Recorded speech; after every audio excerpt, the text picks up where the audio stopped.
atom. O hidden life, vibrant in every atom. O hidden light, shining in every creature. O O hidden hidden light, light, illumining every shining in every creature. O hidden love, embracing all in oneness. O O hidden love, hidden love, love, embracing embracing all all in in oneness. oneness. May each who feels himself as one with thee May May may each each who who feels feels himself as himself one with as thee one with thee, with thee. know is also one with every other. know No, he he is is also one with every other.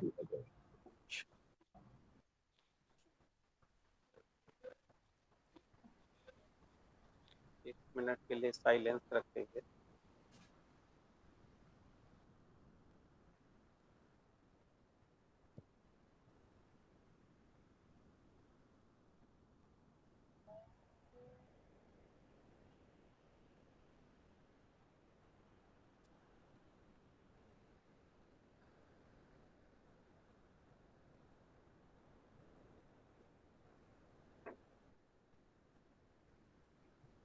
नमस्कार brothers and sister, आप सभी का Shankar laws Delhi की weekly meeting में स्वागत है. आज बंधु ऋषिकेश शरण जी कर्म से पुनर्जन्म विषय, जिस पर उन्होंने अपनी अभी लेटेस्ट एक पुस्तक भी लिखी है, के बारे में अपने विचार हमारे साथ शेयर करेंगे.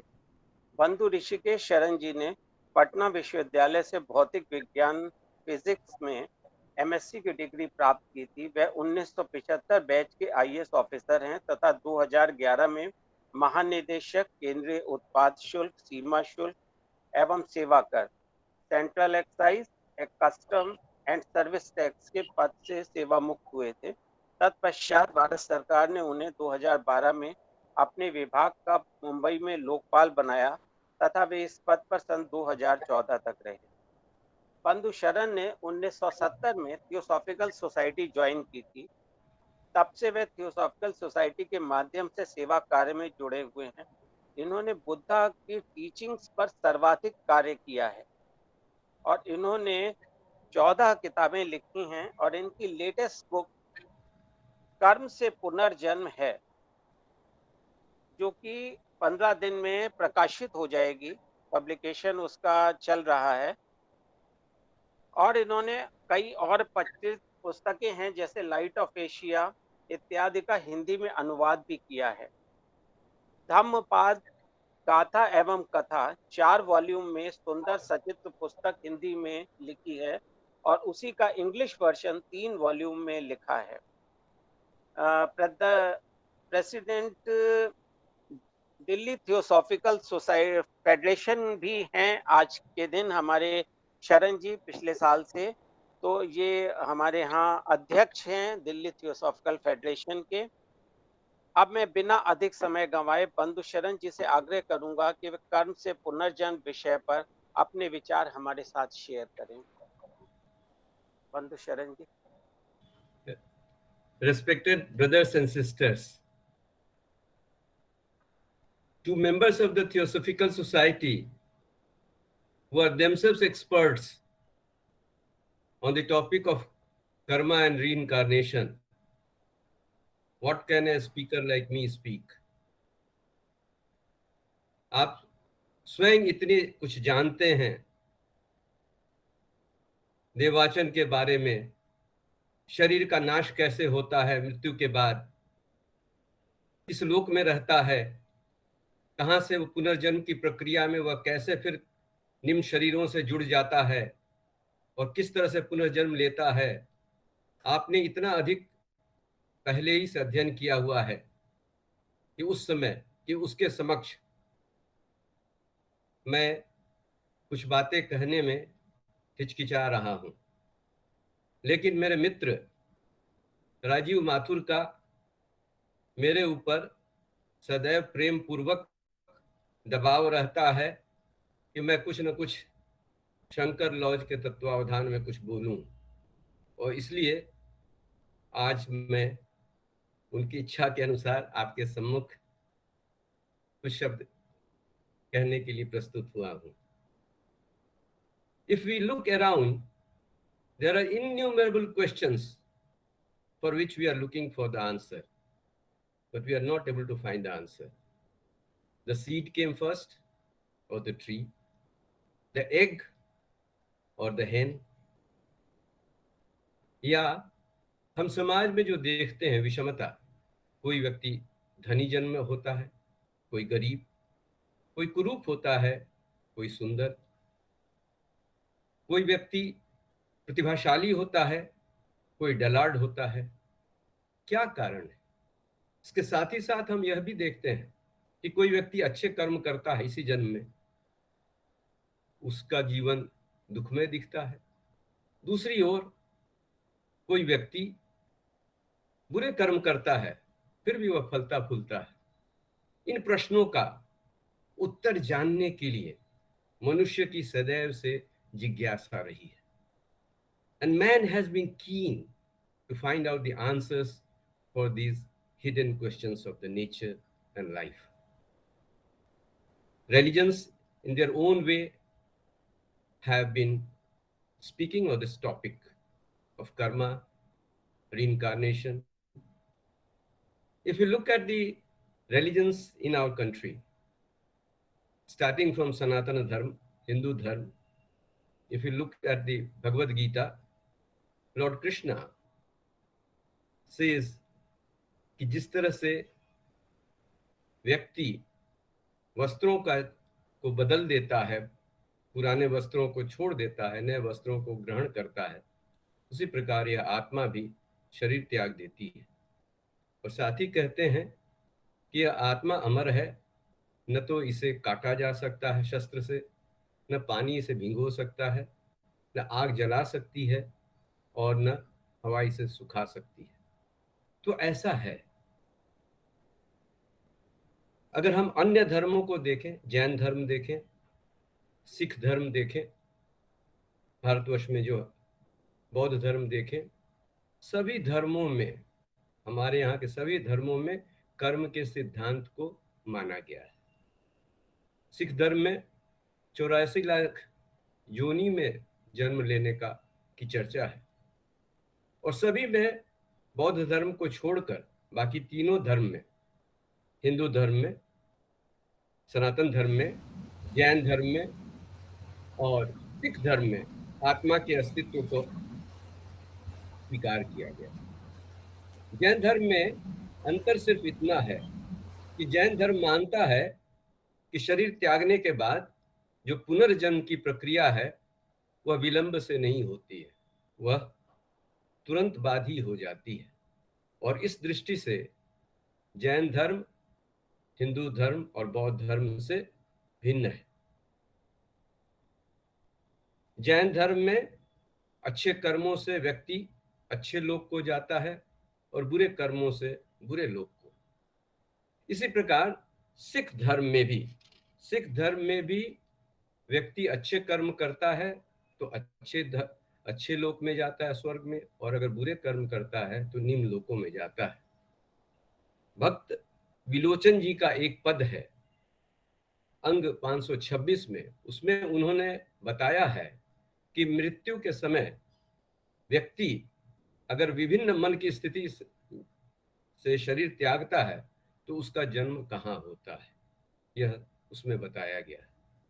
हमारी थियोसॉफी कहाँ स्टैंड करती है? थियोसॉफी में भी जो हिंदू धर्म का कंसेप्ट है, कर्म का, पुनर्जन्म का, आत्मा का, मिलता जुलता स्वरूप थियोसॉफी में दिखता है। लेकिन अंतर क्या है? थियोसॉफी में माना जाता है कि अगर एक बार इंडिविजुअलाइजेशन हो गया, व्यक्ति ने मानव शरीर धारण कर लिया, तो फिर पशु योनि में नहीं जाएगा। इसके विपरीत सिख धर्म में, जैन धर्म में, हिंदू धर्म में इसकी मान्यता है कि व्यक्ति निम्न लोकों में भी जा सकता है। ईसाई धर्म और इस्लाम को अगर देखें तो इस्लाम धर्म और ईसाई धर्म दोनों ही कर्म और पुनर्जन्म को नहीं मानते हैं जिस तरह से हम लोग हिंदू लोग मानते हैं। लेकिन ईसाई धर्म में जिस दिन व्यक्ति शरीर त्याग देता है, उसे कब्र में डाल दिया जाता है, तो एक दिन आएगा जिसे डे ऑफ जजमेंट कहते हैं, रिसरेक्शन होगा। और उस दिन वह रूह जो आत्मा का ही स्वरूप है, वह एक बार फिर से शरीर से मिल जाएगी और अपने किए गए कर्म के अनुसार वह स्वर्ग लोक में जाएगी या निम्न लोक में जाएगी। उस दिन ईश्वर उसका इंसाफ करेंगे, डे ऑफ जजमेंट के दिन। इसके विपरीत अगर किसी ने अच्छे कर्म नहीं किए, बुरे कर्म नहीं किए, वह सिंपली न्यूट्रल कर्म किया है उसने जीवन में, तो ऐसे व्यक्ति को कुछ दिनों तक प्रतीक्षा करनी होगी कि वह किस लोक में जाए। ईसाई धर्म में प्रार्थना का बहुत महत्व है।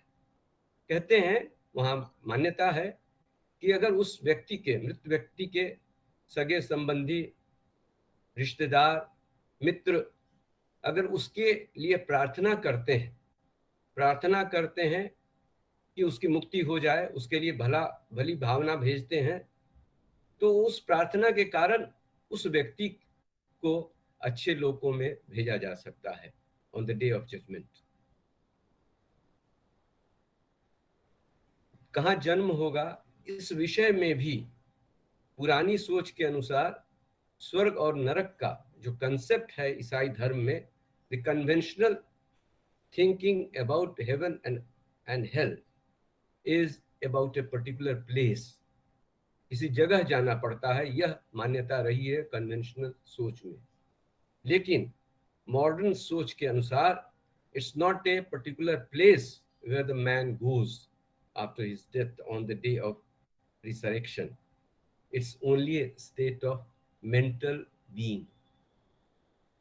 स्वर्ग या नरक का जो कंसेप्ट है, अब उनके यहाँ मॉडर्न सोच के अनुसार यह माइंड की ही एक स्थिति है। एक क्रिश्चियन स्कॉलर से चर्चा हुई तो उन्होंने यह कहा, यह सब तो जितनी बातें उन्होंने बताई ये सारे कन्वेंशनल सोच के हैं क्रिश्चियनिटी में, लेकिन उनके यहाँ भी अब इस पर रिसर्च हो रहा है और उनकी सोच भी अधिकांशतः हिंदू धर्म की तरफ बढ़ रही है, मिलता जुलता वो कर्म और पुनर्जन्म के हिसाब से उस पर प्रश्न चिन्ह करके उस पर रिसर्च कर रहे हैं। इस्लाम, जैसा मैंने कहा, वे लोग भी कर्म और पुनर्जन्म को नहीं मानते हैं, लेकिन उनके यहाँ भी रूह का कंसेप्ट है। जब शरीर को सुपुर्दे राख कर दिया जाता है तो फिर एक दिन आता है जिसे वे कयामत का दिन कहते हैं, न्याय का दिन। और उस दिन ईश्वर फिर इंसाफ करेंगे और उस व्यक्ति को जन्नत मुकाम में भेज देंगे या फिर दोजख जहन्नुम मुकाम में भेज देंगे, और उस दिन को आखिरत का दिन कहते हैं। अब हम पारसी धर्म को देखें। पारसी धर्म भी आत्मा के अस्तित्व को मानता है, कर्म के सिद्धांत को मानता है, लेकिन पुनर्जन्म के बारे में उनके यहाँ मतभेद है। पारसी धर्म को मानने वाला समुदाय छोटा है, and they all belong to the modern thinking class. They are westernized people, so there are very few who believe in reincarnation, and most of them believe in the present. They don't think about the past, they don't think about the present, future. They believe in present. So if you look in totality all these religions, we can say that the religions, some of the religions directly believe in karma. The others, like Christianity and Islam, to my mind, also believe in karma, but indirectly. What is this going to स्वर्ग में जाना या नरक में जाना, जो दोनों धर्मों में प्रचलित है, आखिर कर्म फल के कारण ही है। तो इसलिए मैं समझता हूं कि प्रत्यक्ष रूप से नहीं तो परोक्ष रूप से वहां भी कर्म के सिद्धांत को स्वीकार किया ही गया है। पुनर्जन्म के सिद्धांत को वहां नहीं माना गया। अब चलिए हम बौद्ध धर्म की बात करते हैं। बौद्ध धर्म में महायान है और हीनयान या थेरवाद है। महायान के अनुसार तिब्बत में एक कहावत है कि अगर तुम जानना चाहते हो कि तुमने भूतकाल में क्या किया, तो तुम आप आज का अपना जीवन देखो, और तुम अगर जानना चाहते हो कि भविष्य में क्या बनोगे, तो तुम आज जो कर्म कर रहे हो उसको देखो। और महायान में एक और जो यूनिक चीज है जो पुनर्जन्म से लिंक्ड है, that is about the reincarnation of His Holiness the Dalai Lama. When one Dalai Lama leaves the body, he reincarnates in the shape of the next Dalai Lama. So the present Dalai Lama, who is the 13th Dalai Lama, is the reincarnation of the first Dalai Lama. The present Dalai Lama, in his autobiography, Freedom in Exile, he has mentioned it, that even the first Dalai Lama was a reincarnation of a Brahmin who lived in the times of the Buddha, and after 64 births, that Brahmin came into the body of the first Dalai Lama. And the present Dalai Lama is the reincarnation of, in the series of those Dalai Lamas and that old Brahmin. In that book, he has very clearly mentioned that when the 12th Dalai Lama passed away, he gave the sign of the next Dalai Lama who will be reincarnating. And after his passing away, the group of leaders were sent to different directions, and one was sent in the east, that the next Dalai Lama will be found only in the east. So when that group reached the house of the present Dalai Lama, who was 3 years or so of age, as a small child, he had been mentioning to his parents that he was expecting some guests. But the parents didn't expect any guests, but these people came, and they didn't disclose the reason for which they came. They stayed there for a few days, and as a child, he said, yes, these are the guests who came. When the signs of the present Dalai Lama tallied with what was predicted, they went back, and next time they came with the things which were in personal use of the previous Dalai Lama. They brought with them. Then the present Dalai Lama as a child saw them and said, yes, these are my things.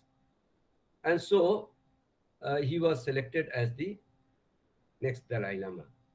Not only Dalai Lamas, even Rinpoches in the Mahayana sect are supposed to be taking rebirth only as the next Rinpoche.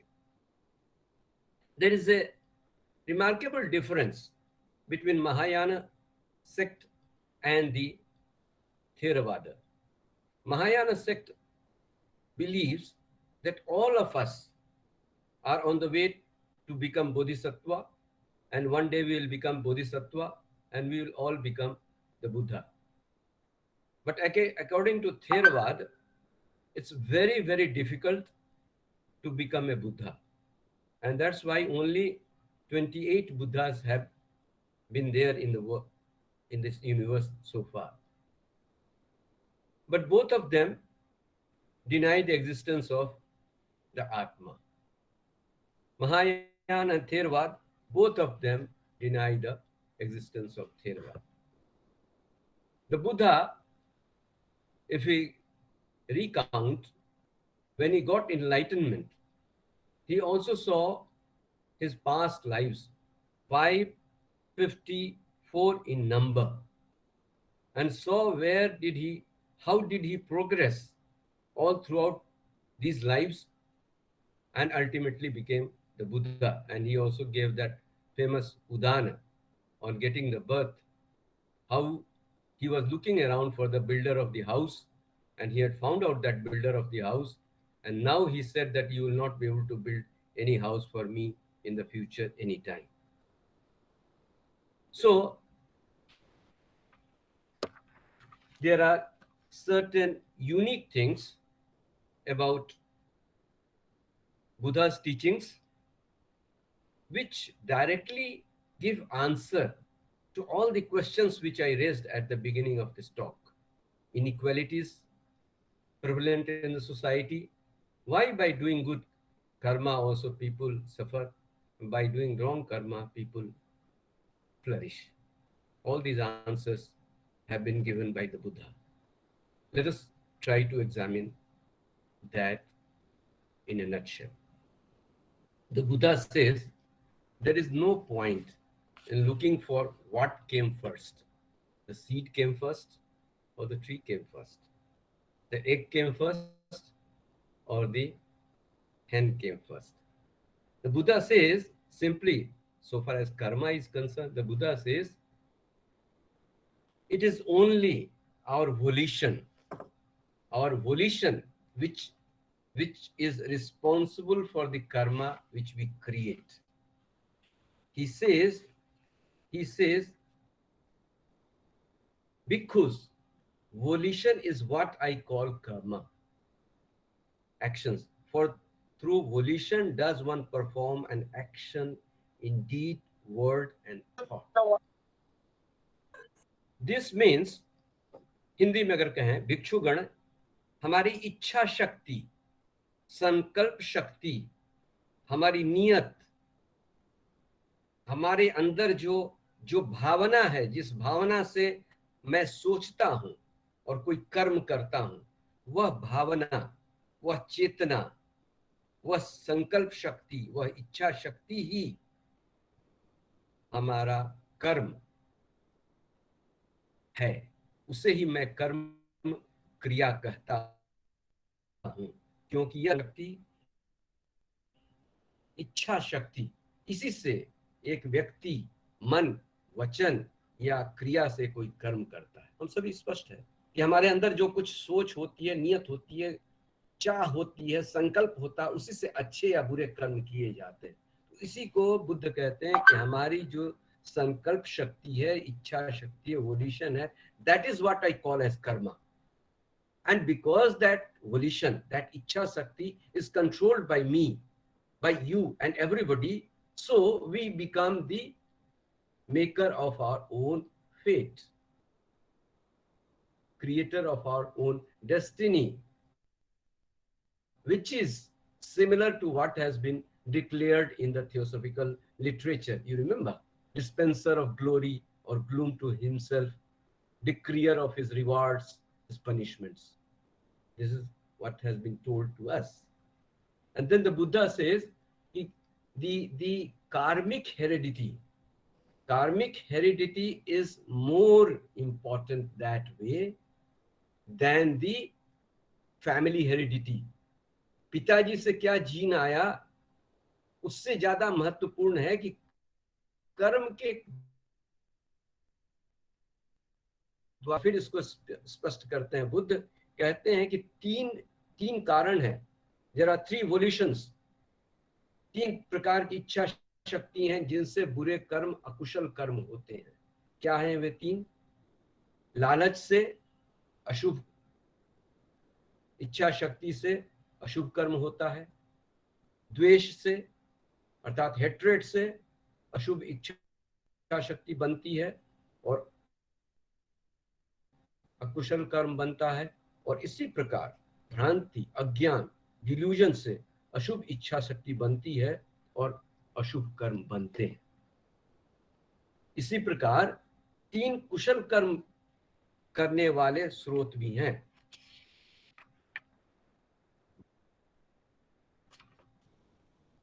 लालच का अभाव से कुशल इच्छा शक्ति जागृत होती है, कुशल कर्म बनता है. घृणा, द्वेष के अभाव से प्रेम का उदय होता है, अच्छी इच्छा शक्ति उत्पन्न होती है, कुशल कर्म बनता है. और भ्रांति, डिल्यूजन, इग्नोरेंस के अभाव से शुभ इच्छा शक्ति बनती है और शुभ कर्म बनता है. वृक्षों के लिए जो जड़ का महत्व है, वही महत्व वोल्यूशन का या संकल्प शक्ति का हमारे कर्मों के लिए है. हमारे वोल्यूशन ही वो जड़ हैं जिनसे हमारे कर्म सृजित होते हैं. So the Buddha says that there are three sources through which akushal karmas are made: greed, hatred, and delusion. And similarly, there are three sources through which kushal karmas are made: absence of greed, absence of hatred, and absence of illusion. Then again, he again declares, beings are the owners of their own actions. They are heirs to their own actions. Their actions are the womb whence they spring. Their actions are their true kith and kin, and their actions are their refuge. Whatever actions they do, good or evil, of such they are the heirs. हम theosophist लोगों को इसको समझने में बिल्कुल ही कठिनाई नहीं होगी. प्राणीगण स्वयं द्वारा कृत कर्मों के स्वामी होते हैं. वे अपने कर्मों के उत्तराधिकारी होते हैं. उनके कर्म ही वे गर्भ हैं जहां उनका उदय होता है, जन्म होता है, और उनके कर्म ही उनके सच्चे और सही सगे संबंधी होते हैं, और उनके कर्म ही उनके आश्रय हैं. वे जो भी कर्म करते हैं, अच्छा या बुरा, उनके वे ही उत्तराधिकारी होते हैं. तो अब प्रश्न उठता है, हमारी जो सोच है हिंदू धर्म में, थियोसॉफी में, बौद्ध धर्म में, जैन धर्म में, सिख धर्म में, सभी धर्मों में कर्म और पुनर्जन्म के विषय में बहुत कुछ मान्यता है. भिन्नता क्या है? आत्मा के अस्तित्व के बारे में. इस बारे में बुद्ध क्या कहते हैं? बुद्ध का कहना है कि पुनर्जन्म होता है, वह नया जन्म होता है. हमारा जो कंसेप्ट है कि ये शरीर एक नए कलेवर बदल करके या इनकारनेशन के जैसा पुनर्जन्म उस प्रकार का नहीं होता है. पुनर्जन्म एक अवतार के रूप में एक शरीर से दूसरे शरीर में नहीं होता है. बुद्ध का यह कथन है.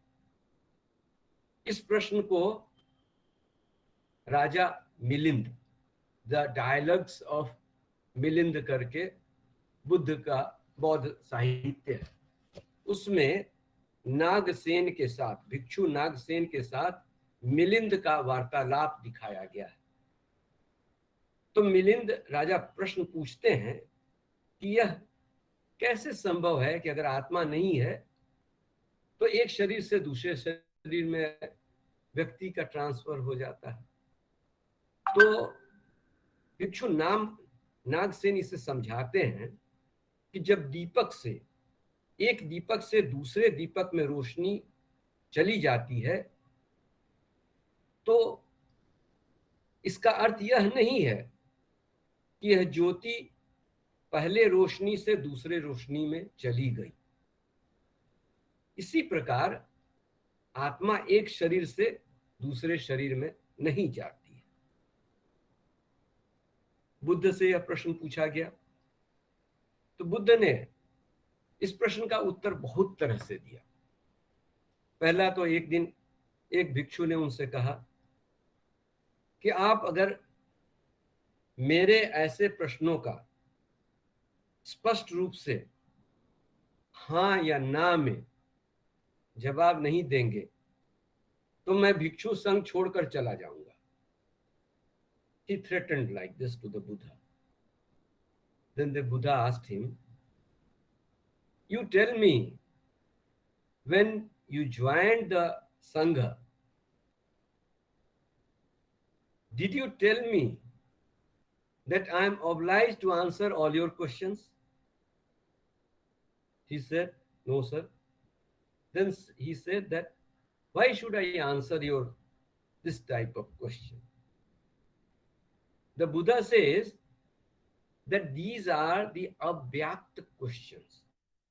अव्यक्त, ऐसे प्रश्न जिनका उत्तर बुद्धि द्वारा नहीं खोजा जा सकता और जिनका उत्तर आपको और हमको मिले या नहीं मिले उससे हमारा कोई भला या बुरा नहीं होता है।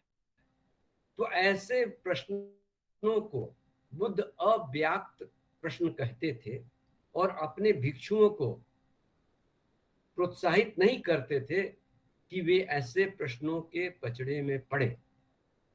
इसलिए बुद्ध कहते हैं कि अगर आत्मा है तभी जीवन में जो दुख है वह तो है ही, और अगर आत्मा नहीं है, अगर आत्मा, बुद्ध का कथन है वह ऐसा इस प्रकार है, अगर आत्मा है तभी मनुष्य के अच्छे कर्मों का फल अच्छा और बुरे कर्मों का फल बुरा होगा। अगर आत्मा नहीं है तब भी मनुष्य के अच्छे कर्मों का फल अच्छा और बुरे कर्मों का फल बुरा होगा। तब आत्मा का प्रश्न ही कहां से उठता है? बात सोचने लायक है कि अच्छे और बुरे कर्म क्या है। बुद्ध इसका वह भी उदाहरण देते हैं कि अगर तीर आकर लग जाए और आपके सारे हितैषी आकर वैद्य को कहें कि आपका इलाज करता हूं, आप उसके पीछे कहिए कि नहीं, किस जाति के व्यक्ति ने तीर भेजा, वह तीर लोहे का बना है या बांस का बना है, और सारे प्रश्नों में उलझ जाइए, व्यक्ति मर जाएगा। तो अब प्रश्न उठता है कि अगर कोई स्थायी माध्यम नहीं है जिसके द्वारा कार्मिक ऊर्जा एक जन्म से दूसरे जन्म में जाती, अर्थात आत्मा नहीं है, तो फिर वह क्या है जो एक जन्म से दूसरे में चला जाता है और जिसके कारण पुनर्जन्म होता है? तो एक तो नागसेन ने, भिक्षु नागसेन ने इसका दीपक का उदाहरण दिया। बुद्ध ने एक और उदाहरण से बताया कि जब कभी हम मान लीजिए किसी गुफा में, गुफा के अंदर जब हम एक तरफ ताली बजाते हैं तब दूर गुफा में उसकी प्रतिध्वनि सुनाई पड़ती है।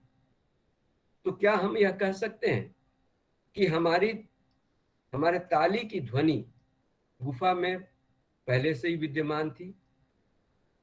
इसी प्रकार आत्मा तो नष्ट हो जाती है किंतु उसके संस्कार उसकी प्रतिध्वनि के समान नए जन्म में ग्रहण कर लेते हैं, नए जन्म में ग्रहण कर लेते हैं।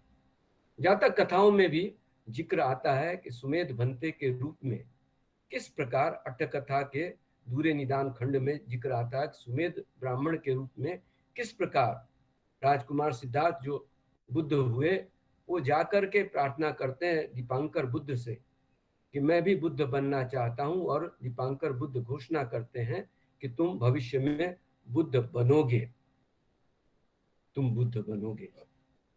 तो इस प्रकार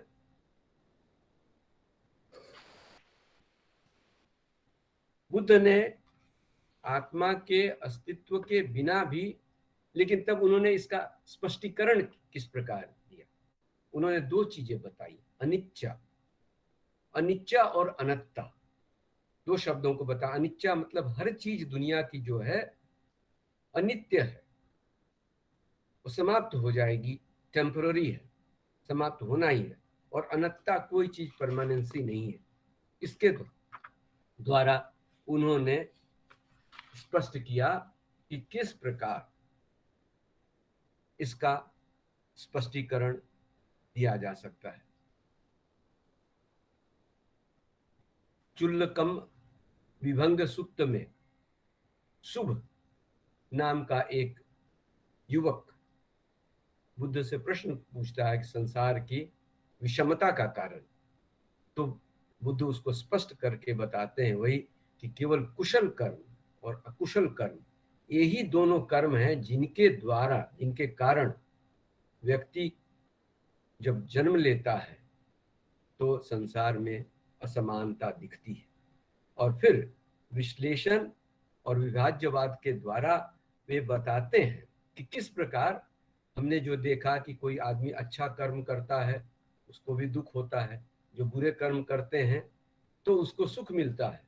तो उस प्रकार वहां पर बुद्ध बताते हैं, विभाज्यवाद कहते हैं उसको, एनालिटिकल एनालिसिस के द्वारा बुद्ध का यह विषय बहुत ही सटीक है।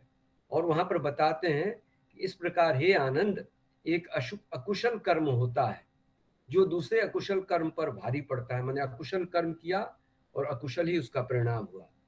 उसी प्रकार एक अकुशल कर्म होता है जो कुशल कर्म पर भारी होता है। मैंने एक अकुशल कर्म किया, जो कुशल कर्म किया था उस पर भारी पड़ता है, इसलिए उसका परिणाम अकुशल होता है। उसी प्रकार एक कुशल कर्म होता है जो दूसरे कुशल कर्म पर भारी पड़ता है, और एक कुशल कर्म होता है जो अकुशल कर्म पर भारी पड़ता है। तो इस 4 तरह के रीजंस दिए बुद्ध ने, जिसके कारण व्यक्ति का जो जन्म होता है उसमें हम जो विसंगतियां देखते हैं उसका स्पष्टीकरण बुद्ध देते हैं। फिर उपाली सूक्त में जिक्र आता है कि किस प्रकार एक संप्रदायवादी व्यक्ति आता है और बुद्ध को चुनौती देता है कि जो शरीर से कर्म किया जाता है और वाणी से किया जाता है वही सबसे महत्वपूर्ण है। मन से जो कर्म है, जो बुद्ध की शिक्षा का सार तत्व है, वो कहते हैं कि मन ही सभी प्रवृत्तियों का प्रधान है। जीवन में जो कुछ भी घटता है वो मन से ही सृजित होता है। धम्मपद की पहली गाथा है, कहते हैं कि अगर कोई अपवित्र मन से कोई कर्म करता है तो जीवन में दुख उसका साथ नहीं छोड़ता। इस प्रकार बैलगाड़ी में बैल के पैर के निशान पहिए के निशान से का साथ नहीं छोड़ते। उसी प्रकार दूसरी गाथा में कहते हैं कि अगर पुण्य कर्म करता है, अच्छे विचार रखता है, तो सुख उसका साथ उसी प्रकार नहीं छोड़ता जिस प्रकार मनुष्य की छाया उसका साथ नहीं छोड़ती। तो फिर उपाली सूक्त में बुद्ध के साथ वो तर्क वितर्क होता है और अंत में उपाली हार मानता कि नहीं, आपने जो कर्म के सिद्धांत में जो व्याख्या की है मन की प्रधानता वह सही है। फिर बाद में भवसूत्र के अनुसार के अंदर में बुद्ध बताते हैं कि हमारे कर्म भूमि की तरह है, हमारी चेतना, हमारा वोल्यूशन, हमारी नियत वो बीज की तरह है, और फिर हमारे अंदर जो तृष्णा उगती है, लालसा उगती है, वो ह्यूमिडिटी का काम करते हैं, पानी का काम करते हैं। और इसके साथ जब अज्ञान आ जाता है और तृष्णा की बेड़ियों से आदमी जड़ जाता है तो फिर अस्तित्व के निम्न, मध्यम या उच्च तत्वों की ओर जुड़ जाता है और पुनर्जन्म की प्रक्रिया प्रारंभ हो जाती है। पतिच्च संपाद्य में भी इसे बहुत ही अच्छे ढंग से स्पष्ट किया गया है। तो मित्रों, बुद्ध का यह दृष्टिकोण था कर्म और पुनर्जन्म के बारे में। आपका कोई प्रश्न हो तो इस पर प्रश्न पूछें। जहाँ तक संभव होगा मैं आपके प्रश्नों का उत्तर देने की चेष्टा करूंगा।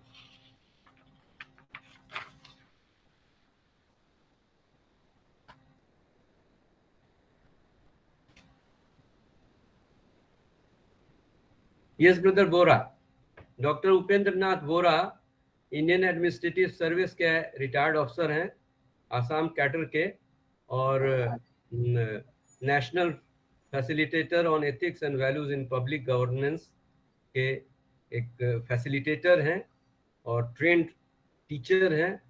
बहुत कुछ उन्होंने ट्रेनिंग पाया। आजकल वहाँ पे एथिक्स एंड वैल्यूज पढ़ाते हैं पूरे हिंदुस्तान में घूम घूम करके। ब्रदर थैंक यू चरण जी। जी, thank you Charan ji. So in fact you have beautifully explained this karma and reincarnation. We thank you again. So I like to add a few points, please, on mind and the thought which you spoke about. So the thought process determines everything. Whether my destiny will be good or bad, it will be determined by the type of my thought.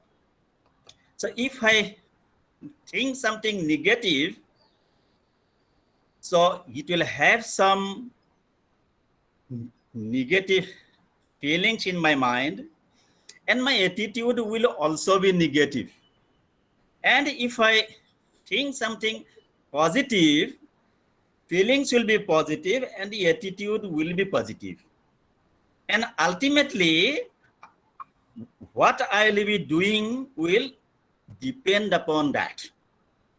And whatever we do, if it is repeated, it becomes the habit. And habit is reflected in the personality. And the personality decides the destiny of the person. So these are controlled by some factors in the mind. We have a vivek, conscience. Now, if I am controlled by the vivek, then there's 6 enemies: love, moh, kam, krodh, mad, matsarya. This has 6 enemies can be controlled.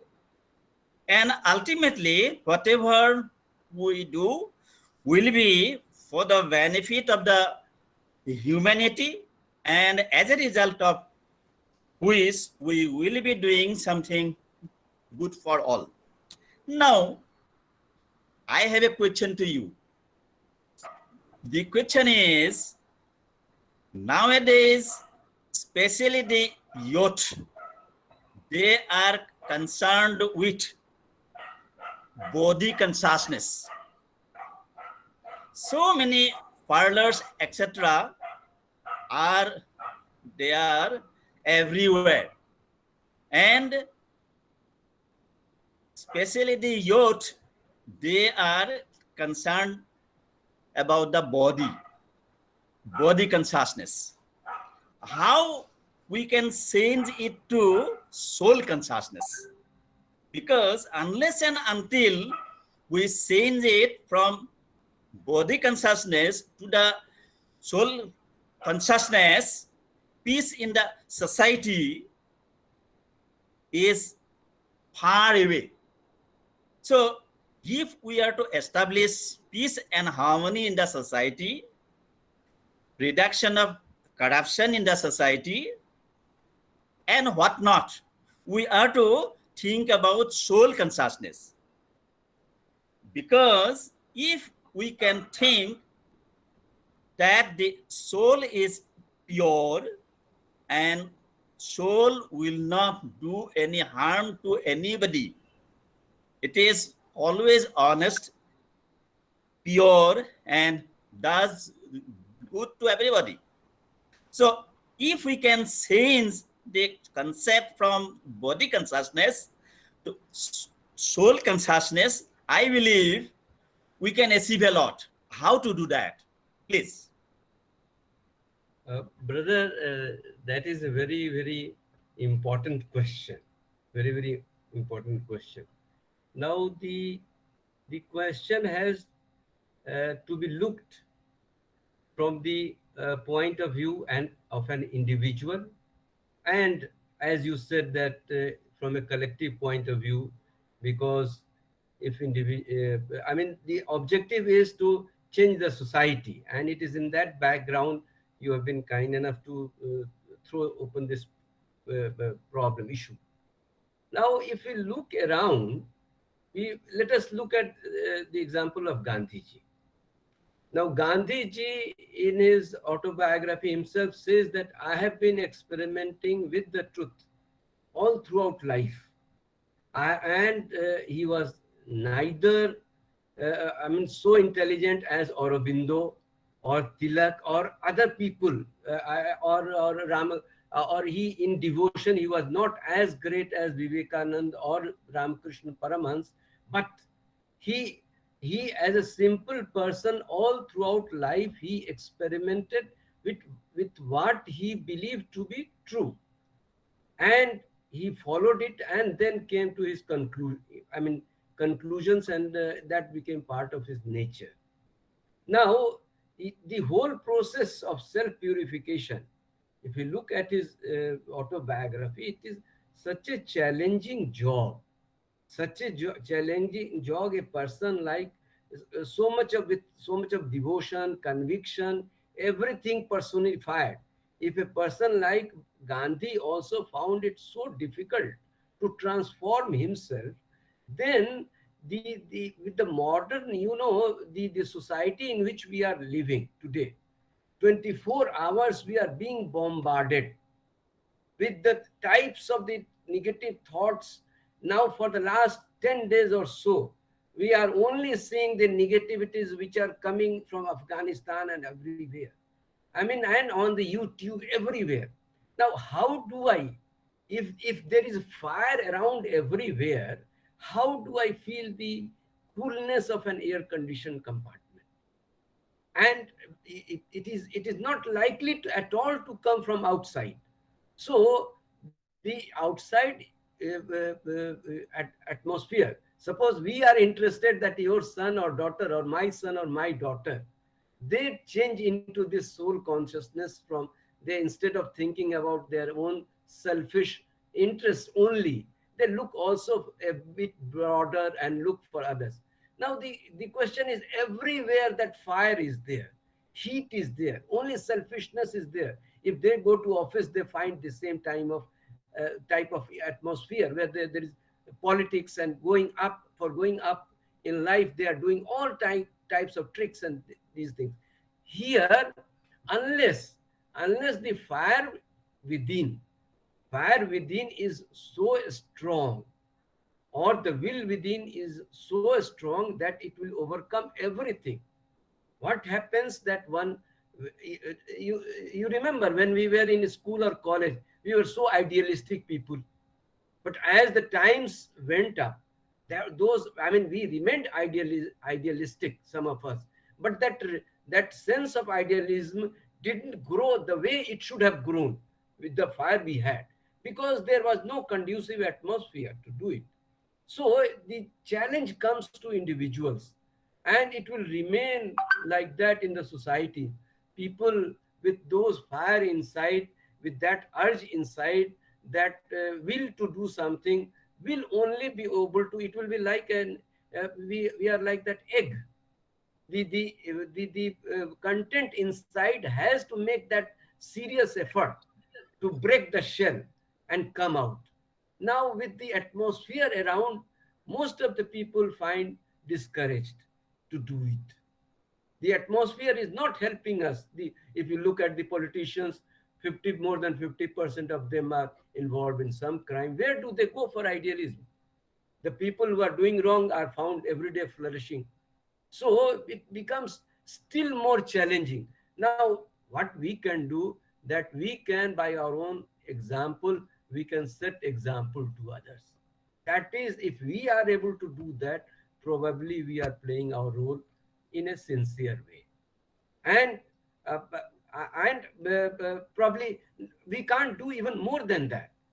Gandhi ji also did everything he could to change the society. But then how many Gandhi's followers are there today even? And how many are really sincere followers of of Gandhi?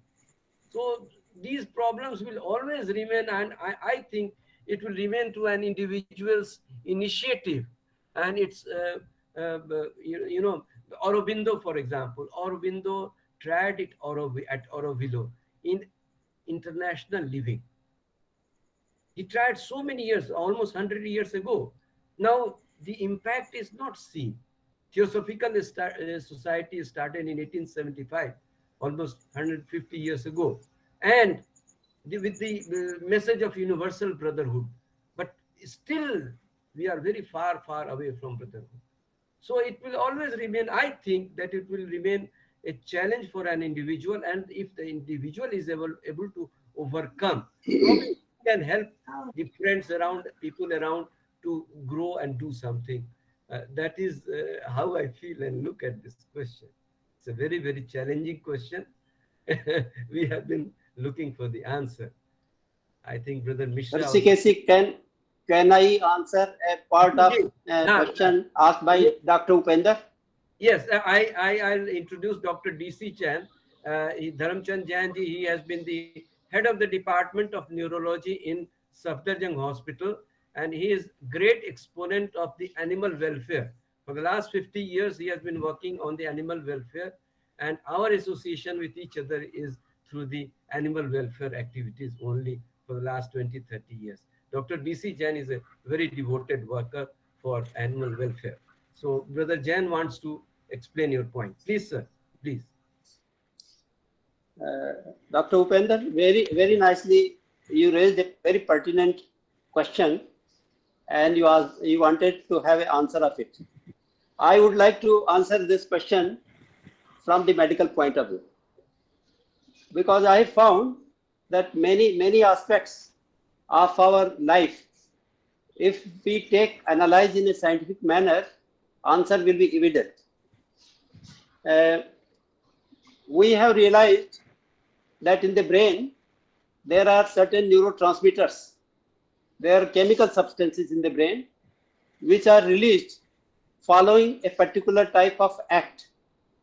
If it is good act, good type of neurotransmitters are released, and bad type, if a bad type of neurotransmitters are released, and they produce a significant effect on our body.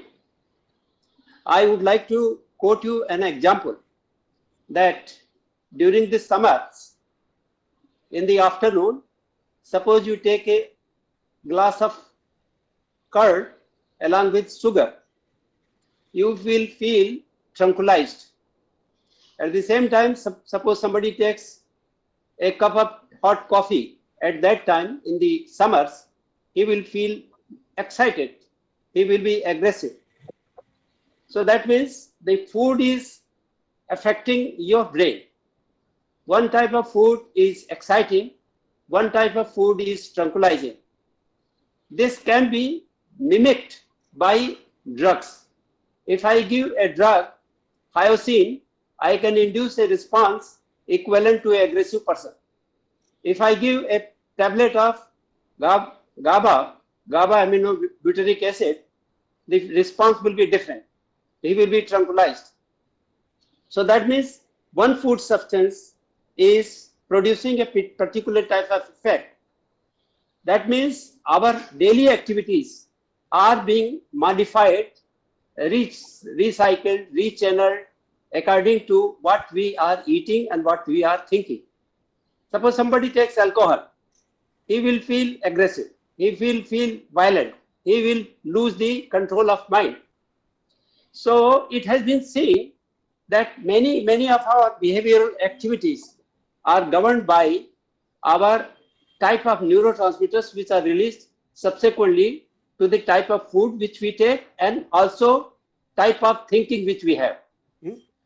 So we constantly are modifying our behavior because of these food substances, because of the environmental influences. Now when your mission is to make this society happy and peaceful, is very laudable. And similarly, what Hrishikesh has tried, that he has put a very important subject today, that he wants to discuss cycle of rebirth, birth, and reincarnation. This is very interesting. But I would like to answer your question only, and that is that our behavior can be modified, and we start from a one unit, small unit, that suppose we identify one house, and there we try to make that family happy by changing the environment, by changing the food, by changing the education, then certainly we can modify the person's personality and the behavior. Once there is a will, there is a way. In 1981, I started the campaign that the food does affect the human brain. And subsequently, I found that I started campaigning, and I found that the whole world started thinking in that way, that the food does affect the human brain. In the Reader Digest in 1985, one article was published from Massachusetts Institute of Technology. Food does affect the brain. And that is full of these neurotransmitters, that how a dopamine, how enkephalines, they modify the human behavior. The love hormones, the oxytocin, they constantly modify our behavior. So the concept of that if we introduce a type of diet which has been named in the Indian literature as Sattvic diet, it certainly has an influential effect. It should not be interpreted in the light of that our religion advocate, their religion advocate. This is all they have manipulated they have as customized their own religion according to their desires. But actually, it is a science. It is basically the science which is being controlling our behavior.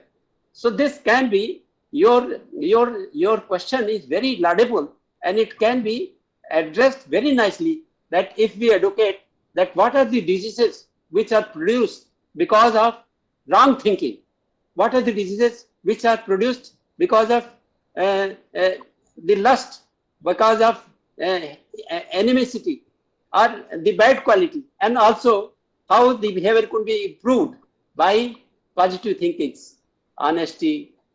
So that type of behavior modification is possible. The only thing is that we have to not politicize this issue, not to make it as a religious issue. When we make it a religious issue, they all modify. They say that this animal, I took an animal in my hand, and somebody says, I want to eat. And somebody says, I want to make experiments on it. I protested that you cannot, because I am his guardian. You cannot experiment on this animal because I am guardian. You cannot eat this animal because I am guardian. When I protested, I found that there was change. The people started thinking that this man is protecting. So you cannot kill. And surprisingly, to my surprise, that in the whole world, now the animal experiments have been deleted from the educational books. The cruelty which was rampant, about 2 crores animals were dissected in India. This has been abolished. So this is how the thing can be changed. The thing are not very difficult. The only thing is our motive should be good, and then we can change it. We should not have any ambition that मेरा नाम हो जाएगा, मेरी glory बढ़ जाएगी, मेरी कीर्ति बढ़ जाएगी, मेरे पास financial income बढ़ जाएगी. Those are the things. And some people say that I am an expert, I am a very learned man, मैं विद्वान हूँ, मैं धर्म का ज्ञाता हूँ. These are the also titles which spoil the man, and they start speaking untruth. So I think that your question is very good, and I appreciate. Thank you very much. Thank you, sir. Mishra ji wanted to say something probably. Mishra ji wanted to say. Yes, please say, Mishra ji. First I congratulate Dr. Saran for his wonderful speech about the karma and the rebirth. Number one, sir, we are living in the 5th root race, and in that too in the 5th sub race, which motto is the desire, and that desire is 3W: wine, wealth, and wine, wealth, and woman. 3, and these are prevalent nowadays everywhere, even in the civilized society, even in the students, and so many everywhere. So though it is a proper to say that in 3rd root race and in 4th root race, their humanity was divided into 2 parts: black magic and white magic, black magic and white magic. And the white magic people were taken to other side, on the land side, and both. And the black magic people were drawn by devastation of the flood and due to the Jalamukhi, etc., like that. The same thing now is started. The humanity is going to be divided, may take a lakhs of years or something like that, in black magic and white magic. So evil, the persons who are doing evil deeds, the persons who are doing good deeds. So this is our future, because 3rd and 4th it has happened. So in 5th also it will happen. First and 2nd it was etheric, there was no mind and there is nothing like that. So once it has said that if master your vision, we have to master our vision so that we will be the master of our thought. And once we are master of our thought, we will be the master of our speech. And once we are the master of speech, we will be the master of our karma. And once we are the master of our karma, we will be the master of our habit. And once we are the master of habit, we will be the master of our character. And like that, we will be the master of destiny. And the full humanity or spirituality will bloom. But how it will happen? So we have to reform the education. It is a very big question and big reply, and it will take lot of time. There is also, sir, there is a causal body, and yes, sir, जो causal body है, over करिए. Hello yes, sir, something you are telling, sir. Hello हमारे thank you में कहिए पास Mishra causal जी. body खत्म कर रहे जी. हैं, तो 1 मिनट 1 मिनट. तो जो भी हम कर्म करते हैं, बुरे कर्म करें या अच्छे कर्म करें, उसके फल उसमें संग्रहित हो जाते हैं. कुछ हम फल भोग भी लेते हैं. तो जो कर्म संग्रहित होते हैं, उसके फल जो उसमें कलेक्ट होते हैं, उसी के कारण हमारा पुनर्जन्म होता है. और एक जो बात शरण साहब ने कही कि एक दिया जो है दूसरे दिए को जलाता है, तो वो एक बहुत अच्छा उसको सोचने वाली बात है कि आत्मा जो है मरती नहीं है, अमर है. ये थियोसॉफी भी मानती है, सनातन धर्म भी मानता है, लेकिन बौद्ध धर्म में है कि आत्मा है नहीं, ईश्वर भी नहीं. उसको मना नहीं किया भगवान बुद्ध ने, लेकिन इसके बारे में कुछ कहा नहीं है. जो मैंने मतलब चूंकि वो तो एक्सपर्ट हैं, शरण साहब तो now he is expert, rather he is a doctor of Buddhism, is a doctorate है उनकी. एक तरह से कहूँगा कि उन्होंने बहुत कुछ पढ़ा है. तो जो वो कह रहे हैं बहुत अच्छा, रीजनिंग बहुत अच्छी है, लेकिन सनातन धर्म है या थियोसॉफी है, ये कहती है कि नहीं, आत्मा तो अजर और अमर है. एक ही आत्मा जो है बार बार जन्म लेती है, जब तक कि ये अपने यूनिट कॉन्शियसनेस हमारी यूनिवर्सल कॉन्शियसनेस में मर्ज नहीं हो जाती या उससे संबंधित नहीं हो जाती. तो मेरा इतना ही कहना था. It may be addition, it may be answer. Sir thank you. Thank you Mishra ji, thank you Mishra ji, thank you DC Jain साहब, thank you Umesh Bora ji for vital contribution you have all made. Thank you, brother Rishikesh Sharanji, for elucidating the important topic of karma and punarjan in simple and inspiring words. Now I request brother Shinde ji to add something, or he wants to say something. Shinde ji. Oh, thank you, Ji. I must congratulate Sharan, because he has explained very nicely, and Buddha's concept he has explained. It is nice to think that there is no Atma. See, when Buddha has said, we have to think in that perspective. Why are we unnecessarily thinking that which is cannot be known? So, nobody knows whether there is Atma is or not. Actually, when you go deeper and deeper, you get merged into that what it is called Atma. So there is no question of arguing on the Atma. What I can say on the karma is action, and it is scientifically also proved. Cause and effect. It is a cause and effect is there. It is a scientific rule. If there is cause, there is the effect. We have this cause of himsa, cruelty. This is the basic cause humanity is doing. And the effect of it in the higher world is suffering. What is that higher world? You may call it as the emotional world or mental world, whatever it is, and you go up to the soul world, spiritual world. But in that higher world, we suffer. In physical world, we act wrongly, we do cruelty, that is the cause. And the effect of it is suffering. With this suffering, you just concentrate on the suffering. Suffer, suffer, suffer, and learn the lesson. So if there is cruelty and if there is suffering, then the lesson that we learn is kindness, that we should not do any kind of such cruelty. So the kindness lesson we get. Once we get the kindness lesson, then the cycle again comes, opportunity. So this cause and effect and learning, that is lesson, and lesson to opportunity. So in this sense, the law of karma is law of opportunity. And very nicely discussion was also held, that Brother Jain also said, he brought to the neurochemical, that is the internet. Yeah, neurochemical reason also he gave. Sure, the chemical, our body chemistry decides our happiness. And he gave the example of hormones. That is, the reward chemical is the dopamine, and the love hormone is the oxytocin.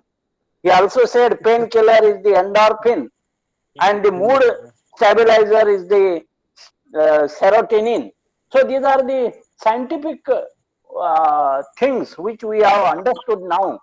What is needed to understand, according to theosophical teaching, is the human mind is the reason for all such kind of karma, because mind is the manaeva manushyanam karanam bandhana moksha, both.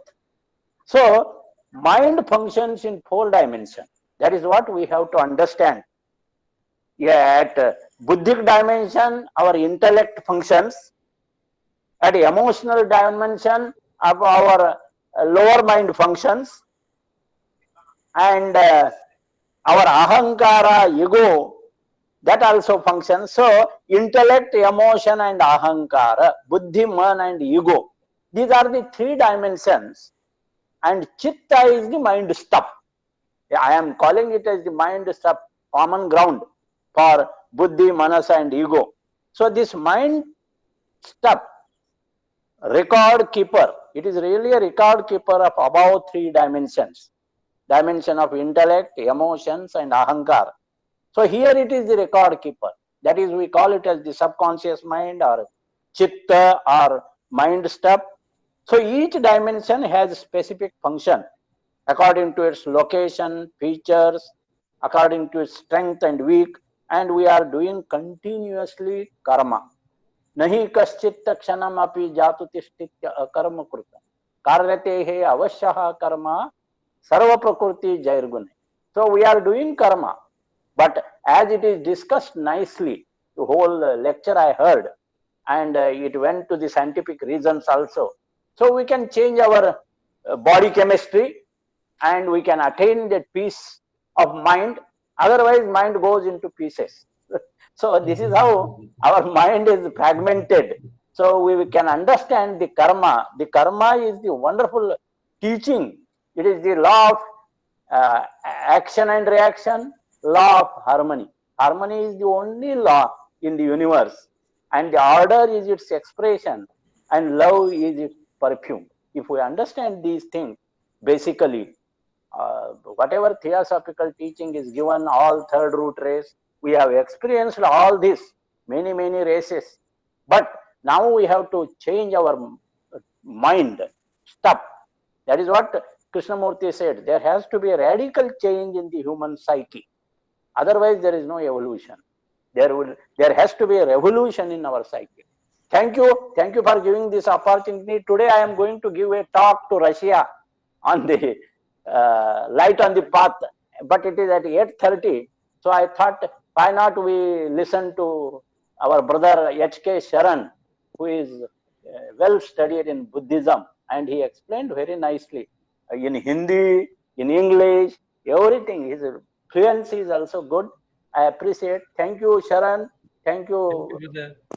Thank you to all of you. Thank you for important contribution. Thank you everybody.